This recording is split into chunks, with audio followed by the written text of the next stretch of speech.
സിന്ദൂരരേഖ ഭാഗം 60. ഏട്ടൻ അവളെ സ്നേഹിക്കുന്നുണ്ടോ? കുറച്ചു നേരം കഴിഞ്ഞതും ഉണ്ണി അവൻ്റെ മുഖത്തേക്ക് നോക്കി ചോദിച്ചു. പെട്ടെന്നുള്ള അവൻ്റെ ചോദ്യത്തിൽ അവൻ എന്ത് പറയണമെന്ന് അറിയില്ലായിരുന്നു. എങ്കിലും അവൻ്റെ മുഖത്ത് പുഞ്ചിരിയായിരുന്നു. യെസ്. വളച്ചുകെട്ടലുകളൊന്നുമില്ലാതെ അവനത് തുറന്നു പറഞ്ഞു. നോ വേ ഏട്ടാ, സീരിയസ്ലി. ഒരു തമാശ പോലെയാണ് ഉണ്ണി അത് ചോദിച്ചത്. എങ്കിലും ഇത്ര വേഗം മനു അത് സമ്മതിക്കുന്ന രീതിയിലുള്ള ഒരു ഉത്തരം പറയുമെന്ന് അവൻ പ്രതീക്ഷിച്ചിരുന്നില്ല. അതുകൊണ്ട് തന്നെ അവൻ്റെ പോസിറ്റീവായിട്ടുള്ള ആ ഒരു മറുപടിയിൽ ഉണ്ണി ഒന്നാകെ ഞെട്ടിപ്പോയിരുന്നു. ഉണ്ണിയുടെ ഞെട്ടലോടെയുള്ള ചോദ്യം കേട്ടിട്ടും മനു അപ്പോഴും പുഞ്ചിരിച്ചുകൊണ്ടിരിക്കുമായിരുന്നു. ഏട്ടാ വെയിറ്റ്, എന്നെ ഒന്ന് നുള്ളിക്കേ, ഞാൻ സ്വപ്നം വല്ലതും കാണുവാണോ? ഓ ഗോഡ്. വിശ്വാസം വരാത്ത രീതിയിൽ ഉണ്ണി വീണ്ടും എന്തൊക്കെയോ പറഞ്ഞുകൊണ്ടിരിക്കുകയായിരുന്നു. You mean you love her, right? അവൻ വീണ്ടും അതുതന്നെ ആവർത്തിച്ചുകൊണ്ടിരുന്നു. എന്തൊക്കെയായിട്ടും അവനത് ഉൾക്കൊള്ളാനാവുന്നുണ്ടായിരുന്നില്ല. ഏട്ടന് അവളോട് ചെറിയ രീതിയിലൊരു ഇഷ്ടമുണ്ട് എന്ന് മനസ്സിലാക്കാൻ തുടങ്ങിയിട്ടുണ്ടായിരുന്നു. പക്ഷേ അത് ഏട്ടൻ ഒരിക്കലും സമ്മതിച്ചു തരും എന്നുണ്ണി പ്രതീക്ഷിച്ചിരുന്നില്ല. എന്നിട്ട് ഏട്ടനിത് ഏട്ടത്തിയോട് പറഞ്ഞോ? ഉണ്ണി വീണ്ടും ചോദിച്ചതും അതിനും മനു തലയാട്ടി. എപ്പോ? ഇതൊന്നും ഞാൻ അറിഞ്ഞില്ലല്ലോ. ഏട്ടത്തി പോലും എന്നോട് പറഞ്ഞില്ല. അതവിടെ നിൽക്കട്ടെ, രണ്ടും കൂടി ഇന്ന് എവിടെ പോയതാണ്? ഇവിടെ അടുത്തുള്ള കാവുണ്ടല്ലോ, അവിടെ. അടുത്തോ?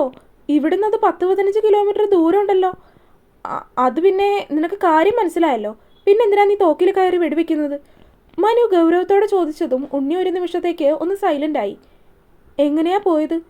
അങ്ങോട്ട് കാറ് പോവില്ലല്ലോ, അതുകൊണ്ട് ബൈക്ക് എടുത്തു. ആരെ എടുത്തു? ഗൊറില്ല. ഏട്ടാ. ഗൗരവത്തോടെ മനു പറയുന്നത് കേട്ടതും ഉണ്ണി അവനെ കളിയാക്കുന്ന രീതിയിലാണ് വിളിച്ചത്. I M so happy for you ഏട്ടാ.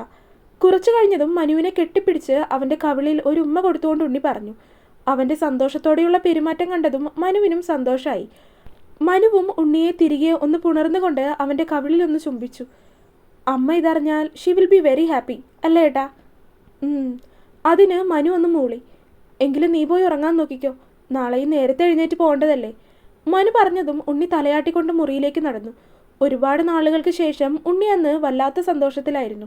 മനസ്സാകെ ശാന്തമായതുപോലെ. അന്ന് അവന് സ്വസ്ഥമായിട്ട് ഉറങ്ങാനും സാധിച്ചിരുന്നു. മനു റൂമിലേക്ക് വന്ന് നോക്കിയപ്പോൾ അമ്മാൾ ഉറക്കം പിടിച്ചിട്ടുണ്ട്. അത് പിന്നെ അവൾ മുറിയിലേക്ക് വരുന്നത് കണ്ടപ്പോൾ തന്നെ ഉറപ്പായിരുന്നു താൻ തിരികെ എത്തുമ്പോഴേക്കും അവൾ ഉറങ്ങിക്കളയുമെന്ന്. അവളെ ഒന്ന് നോക്കിക്കൊണ്ട് മുറിയിലെ ലൈറ്റ് ഓഫാക്കി അവൻ അവളുടെ അടുത്തേക്ക് വന്ന് കിടന്നു. മനു കട്ടിലിലേക്ക് കിടന്ന് അവളെ ഒന്ന് നോക്കി. മനസ്സ് അവളിലേക്ക് പാഞ്ഞെടുക്കുന്നത് പോലെ. കിടക്കുന്നത് കണ്ടില്ലേ? ഈ കിടപ്പ് കണ്ടാൽ ഹൗ ക്യൂട്ട് ഷീസ് എന്നൊക്കെ തോന്നാം.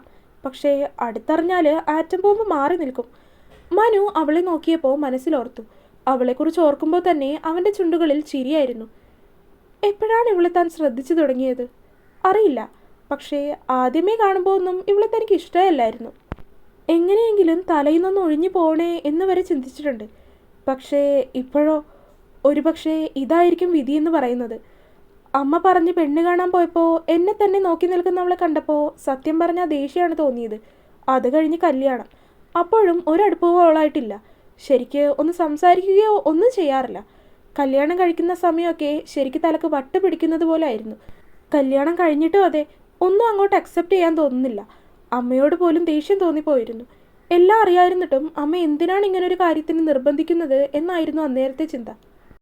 പിന്നീട് കല്യാണം കഴിഞ്ഞ് ദിവസങ്ങൾ കഴിഞ്ഞു പോയിട്ടും തൻ്റെ ചിന്താഗതിയിൽ മാറ്റമൊന്നും ഉണ്ടായിരുന്നില്ല.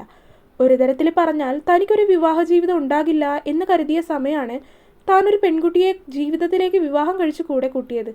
അതുകൊണ്ട് തന്നെ അങ്ങനെയൊരു ചിന്തയിൽ നിന്ന് പുറത്തു കടക്കാൻ തന്നെ താൻ വല്ലാതെ പാടുപെടുന്നുണ്ടായിരുന്നു. ഈ ജീവിതത്തിൽ ഒരിക്കലും ഒരു നല്ല ദാമ്പത്യ ജീവിതം മുന്നിലേക്ക് കൊണ്ടുപോകാൻ കഴിയും എന്നൊരു ഉറപ്പും ഉണ്ടായിരുന്നില്ല. അങ്ങനെ ചിന്തിച്ചപ്പോൾ അവൻ അവളെ ഒന്ന് നോക്കി. അതൊരു പക്ഷേ എന്നേക്കാൾ നന്നായിട്ട് അവൾക്കും അറിയായിരിക്കും. എൻ്റെ കാര്യങ്ങളൊക്കെ ഏകദേശം അവൾക്കൊരു ധാരണയുണ്ട് എന്ന് തോന്നിയിട്ടുണ്ട്. പക്ഷേ മുഴുവൻ കാര്യങ്ങളും അറിയുമോ ഇല്ലയോ എന്നിപ്പോഴും അറിയില്ല എനിക്ക്. എങ്കിലും എപ്പോഴൊക്കെയോ അവളെ ഇഷ്ടപ്പെട്ടു പോകാൻ തുടങ്ങി.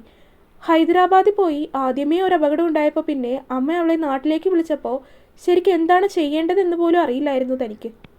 ആ സംഭവത്തിന് ശേഷം തിരികെ നാട്ടിലേക്ക് വന്നപ്പോൾ അവൾ എന്നോട് കരഞ്ഞു പറഞ്ഞപ്പോഴാണ് കഴിഞ്ഞ 10 വർഷമായിട്ട് അവൾ എന്നെ മാത്രം മനസ്സിൽ കൊണ്ടു നടക്കുവാണെന്ന് അറിഞ്ഞത്.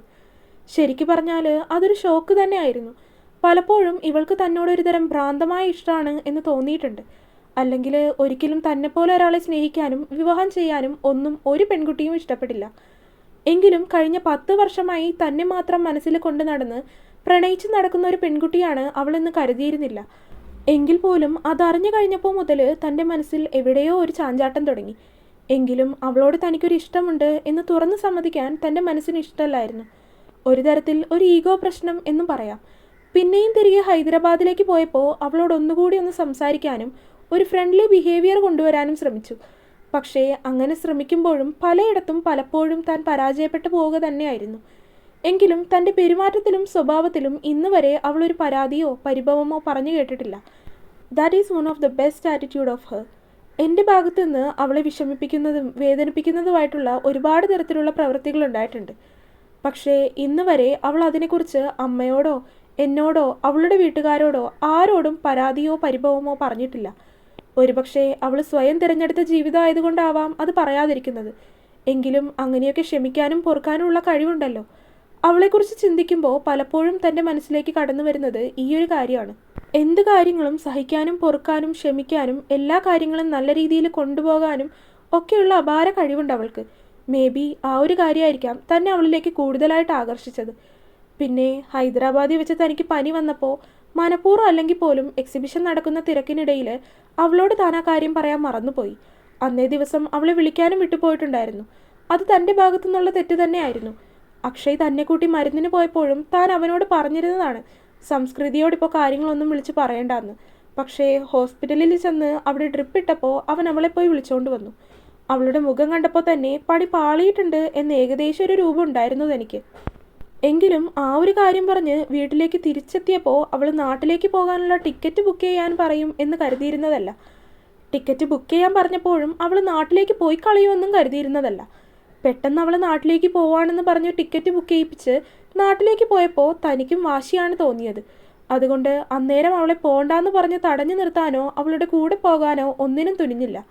പക്ഷേ അവൾ പോയി കഴിഞ്ഞപ്പോൾ ശരിക്കും നരകിക്കുമായിരുന്നു എന്ന് തന്നെ പറയാം. ഒരാഴ്ചയോളം എങ്ങനെയാണ് അവിടെ പിടിച്ചു നിന്നതെന്ന് തനിക്ക് മാത്രമാണ് അറിയുന്നത്.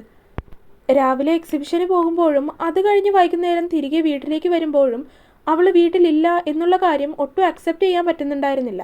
ഒരുതരം ശൂന്യതയായിരുന്നു. അതെന്തുകൊണ്ടാണ് അങ്ങനെയെന്ന് ആലോചിച്ചിട്ട് ഒരെത്തും പിടിയും കിട്ടുന്നുണ്ടായിരുന്നില്ല.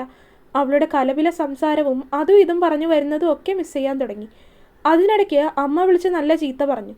അമ്മ വിളിച്ച് പറഞ്ഞപ്പോഴാണ് ആൾ വീട്ടിലേക്ക് പോകാതെ അവളുടെ വീട്ടിലേക്കാണ് പോയിരിക്കുന്നതെന്ന് അറിഞ്ഞത്. എൻ്റെ കയ്യിലിരിപ്പ് കാരണം അല്ലെങ്കിൽ ഞാൻ എന്തെങ്കിലും ചെയ്തത് കാരണമായിരിക്കും അവൾ ഹൈദരാബാദിൽ നിന്ന് നാട്ടിലേക്ക് വന്നത് എന്നായിരുന്നു അമ്മയുടെ വാദം. അമ്മയെപ്പോലെ തന്നെ ഉണ്ണിയും അതുതന്നെയായിരുന്നു പറഞ്ഞത്. പക്ഷേ അപ്പോൾ അവരുടെ അടുത്തുനിന്ന് രക്ഷപ്പെടാൻ വേണ്ടിയിട്ട് അവൾ അവളുടെ ഇഷ്ടത്തിന് ഇവിടെ ബോറടിച്ചപ്പോൾ തിരികെ നാട്ടിലേക്ക് വന്നതാണ് എന്നൊരു നുണ പറഞ്ഞു. അന്ന് അങ്ങനെ ഒരു നുണ പറഞ്ഞു കഴിഞ്ഞപ്പോഴാണ് അവളും അതേ നുണ തന്നെയാണ് എല്ലാവരോടും പറഞ്ഞിരിക്കുന്നത് എന്ന് മനസ്സിലായത്. പക്ഷേ അത് കഴിഞ്ഞപ്പോഴാണ് ഉണ്ണി വിളിച്ച് ചോദിക്കുന്നത് എന്താണ് പ്രശ്നമെന്ന്. ഈ ആറ്റം ബോംബ് അവനോട് പറഞ്ഞത്രേ എന്നെ കൊന്നു കളയുമെന്ന്. അത് കേട്ടപ്പോൾ ഒരു നിമിഷം ശരിക്കും ഇവളങ്ങനെ ചെയ്തു കളയുമോ എന്ന് ചിന്തിച്ചു. കാരണം സ്വഭാവം വെച്ച് എന്തിനും പോന്നവളാണ്. അതോർത്തതും മനു ഒന്ന് ചിരിച്ചു. അത് കഴിഞ്ഞപ്പോഴാണ് അവൻ പറയുന്നത് ഞാൻ ചെന്ന് അവളുടെ വീട്ടിൽ പോയി അവളെ വിളിച്ചാൽ മാത്രമേ തിരികെ വരുള്ളൂ എന്ന് വാശി കാണിച്ചിരിക്കുവാണെന്ന്. എനിക്കാണെങ്കിൽ അന്നേരം ഹൈദരാബാദിൽ നിന്ന് തിരികെ വരാനുള്ളൊരവസ്ഥയിലും ആയിരുന്നില്ല. ഒരാഴ്ച കൂടി എങ്ങനെയെങ്കിലും അവിടെ പിടിച്ചു നിന്നേ പറ്റുള്ളൂ. അങ്ങനെ ഒരു കണക്കിന് ഒരാഴ്ച കഴിഞ്ഞപ്പോഴേക്കും നാട്ടിലേക്ക് തിരികെ വന്നു. അമ്മ പോയി വിളിച്ചിട്ടും വരാതിരിക്കുന്നവൾ ഞാൻ പോയി വിളിച്ചാലേ വരുള്ളൂ എന്ന വാശിയിലാണ്. എങ്കിലും ഇനിയൊരു തവണ കൂടി അമ്മ പോയി വിളിച്ചാൽ അവൾ വരും എന്ന കാര്യത്തിലും എനിക്ക് ഉറപ്പായിരുന്നു. കാരണം അവൾക്ക് അമ്മയോട് ഒരുതരം ബഹുമാനത്തോടെയുള്ള സ്നേഹമാണ്. അതുകൊണ്ട് അമ്മ പറഞ്ഞാൽ അവൾ അനുസരിക്കും എന്നുറപ്പായിരുന്നു. അങ്ങനെ ഹൈദരാബാദിൽ നിന്ന് നാട്ടിൽ വന്ന് വീട്ടിൽ വന്നു കഴിഞ്ഞപ്പോൾ തന്നെ ആദ്യം പറഞ്ഞത് അമ്മയോടും ഉണ്ണിയോടും കൂടെ അവളുടെ വീട്ടിലേക്ക് പോകാമെന്നായിരുന്നു. അവിടെ ചെന്നപ്പോൾ ആള് പതിവ് പോലെ ഉറക്കാണ്. അത് പിന്നെ കല്യാണം കഴിഞ്ഞ അന്ന് മുതൽ അങ്ങനെ തന്നെയാണല്ലോ. കിട്ടുന്ന സമയം മുഴുവൻ ഉറങ്ങിക്കളയും.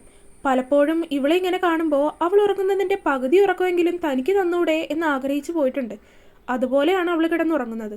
ഉറക്കം കണ്ടാൽ ഉറക്കം വരാത്തവർക്ക് പോലും ചിലപ്പോൾ ഉറക്കം വന്നു പോകും. അങ്ങനെയാണ്. തുടരും. അപ്പോൾ വീഡിയോ കണ്ടവരെല്ലാവരും വീഡിയോ ലൈക്ക് ചെയ്യുക. നിങ്ങളുടെ അഭിപ്രായങ്ങൾ എന്തായാലും അത് കമൻറ്റായിട്ട് അറിയിക്കുക. ചാനൽ സബ്സ്ക്രൈബ് ചെയ്യാത്തവരൊക്കെ സബ്സ്ക്രൈബ് ചെയ്യുക. അടുത്ത പാർട്ടായിട്ട് നാളെ വരാട്ടോ. ബൈ.